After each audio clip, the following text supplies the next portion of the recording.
गुरु शिष्य का रिश्ता एक तरफा नहीं होता भाई।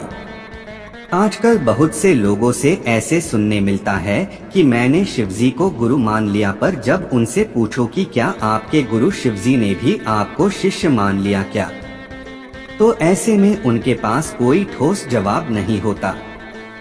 होगा भी कैसे? ऐसे ज्यादातर लोग स्वयं को स्पेशल दिखाने के चक्कर में ही ऐसी हरकत करते हैं। और हैरानी की बात यह है कि जब यह ऐसे ढपोर संख गुरु कहलाने लगते हैं तो स्वयं चेले बनाने में कोई संकोच नहीं करते। यह उन्हें सीधे शिव तक पहुंचने का मार्ग नहीं बता पाते, क्योंकि जो स्वयं नहीं देखा दूसरे को क्या दिखाएं। इसलिए बेहतर यही होगा कि आप भगवान शिव के पंचाक्षरी मंत्र का जप करिए और उनसे आग्रह कीजिए कि आपके गुरु से आपकी भेंट जल्दी हो। यदि आपकी लगन सच्ची है तो आपको गुरु प्राप्ति अवश्य हो जाएगी। एक बात और, गुरु और शिव में कोई भेद नहीं होता। गुरु शिव रूप ही होते हैं। आप प्रयत्न कर सत्संग कीजिए, अपनी रुचि अनुसार संप्रदाय के संतों से भेंट कीजिए। संत कृपा सब उपलब्ध करा देती है। अरे जब आपने स्वयं गुरु बना लिया तो मार्गदर्शन भी स्वयं ही मिल जाएगा। फिर आपको किसी और के मार्गदर्शन की क्या जरूरत भला। और जब शिव स्वयं ही आपके गुरु बन गए हैं, जैसा कि आपने कहा, तो ध्यान करके क्या करेंगे। अब तो गुरु के सानिध्य में जागृत हो जाइए, शिव मिल जाएंगे। भला शिव से ऊपर भी कोई उद्देश्य हो सकता है। तो महाशय, यदि आपको शिव गुरु रूप में मिल ही गए हैं तो अब ध्यान आदि की आवश्यकता ही नहीं। जैसे श्री राम और श्री कृष्ण परमात्मा के रूप हैं, वैसे ही भगवान शिव भी हैं और परमात्मा को आदि गुरु कहा जाता है। इस भाव से देखें तो शिव तो सबके गुरु हैं, पर उनको प्रत्यक्ष रूप में गुरु मानना सांकेतिक होगा। आप मान सकती हैं, किंतु शरीरधारी गुरु से जो लाभ होगा आप उनसे वंचित रह जाएंगी। सच्चे गुरु हमें पापों से बचाते हैं, ईश्वर तक जाने का मार्ग बतलाते हैं और कोई समस्या या बाधा आ जाए तो उसका निराकरण भी करते हैं। इसलिए शरीरधारी प्रत्यक्ष गुरु का अलग महत्व है। तुलसीदास जी ने कहा है कि गुरु के बिना कोई मुक्ति नहीं प्राप्त कर सकता, चाहे कोई शिवजी या ब्रह्मा जी के समान क्यों न हो जाए। गुरु बिनु भवनिधि तरई न कोई, जौ बिरंची शंकर सम होई। अंत में यही कहना चाहूंगा कि अपने विवेक के आलोक में जो युक्ति संगत लगे आप वही करें। आप बिल्कुल ऐसा कर सकती हैं, और बल्कि ऐसा करना ही चाहिए। जब आप कहती हैं कि मैंने शिव को ही अपना गुरु मान लिया, तो विश्वास रखिए ईश्वर स्वयं ही आपके जीवन में आ जाएंगे। मैं यह नहीं कहती कि बाकी लोग अच्छे गुरु नहीं हैं।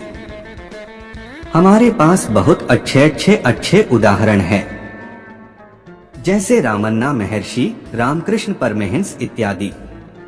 परंतु जो ज्ञान आपको ईश्वर से डायरेक्ट मिलेगा उसके तुलना किसी और चीज से नहीं की जा सकती। आप स्वयं ही सोचिए कि रामन्ना महर्षि का तो कोई गुरु नहीं था।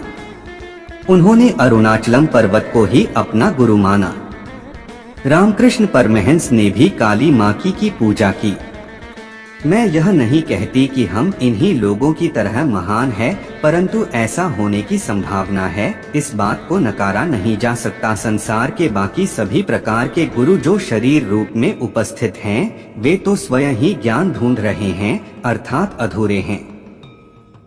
तो जो व्यक्ति स्वयं ही ज्ञान ढूंढ रहा है वह आपको ज्ञान कैसे दे सकता है। सृष्टि का ज्ञान चाहिए और पूर्ण ज्ञान चाहिए तो आपको ऐसे गुरु के पास जाना होगा जो स्वयं पूर्ण हो, अर्थात ईश्वर स्वयं। और ईश्वर स्वयं जब गुरु रूप में आता है तो वह शिव रूप ही होता है। अब से 2 साल पहले मैंने स्वयं शिव ही को गुरु रूप में प्राप्त किया था। तब से मैं उनका ध्यान दक्षिणामूर्ति के रूप में करती हूँ। दक्षिणामूर्ति शिव का वह रूप है जो ज्ञान देता है। हाँ, यह एक अलग बात है कि इसका विश्वास बहुत ही कम लोग करते हैं। उन्हें लगता है कि ईश्वर डायरेक्ट तुम्हारे जीवन में आ ही नहीं सकता। यहाँ पर एक बात और कहना चाहूंगी कि जब आप कहती हैं ईश्वर ही मेरा गुरु है, तो आपने अपने भीतर के गुरु तत्व को जागृत कर लिया है। जब आपके भीतर का गुरु तत्व जागृत हो जाता है तो जीवन की परिस्थितियां प्रसन्न बनती हैं और व्यक्ति अनुभव से सीखता है और आपको स्वयं अनुभव होने लग जाता है कि कोई शक्ति है जो आपको मार्ग दिखा रही है, जो आपको सिखा रही है, समझा रही है। यदि कभी आप जीवन की परिस्थितियों में लड़खड़ाएं तो आपको संभलना सिखा रही है। यह उत्तम मार्ग है। यह रास्ता लंबा जरूर है परंतु ज्ञान मिलेगा यह निश्चित है। इस मार्ग में भटकने का कोई डर भी नहीं है क्योंकि यहाँ आप अकेले ही हो। इसमें बहुत धैर्य की आवश्यकता है और ढेर सारा विश्वास चाहिए। इसके साथ साथ दृढ़ संकल्प शक्ति भी चाहिए। ईश्वर आपका सही मार्गदर्शन करें और उनके आशीर्वाद से आप उत्तम गुरु को प्राप्त। पूरा वीडियो देखने के लिए दिल की गहराई से शुक्रिया, धन्यवाद।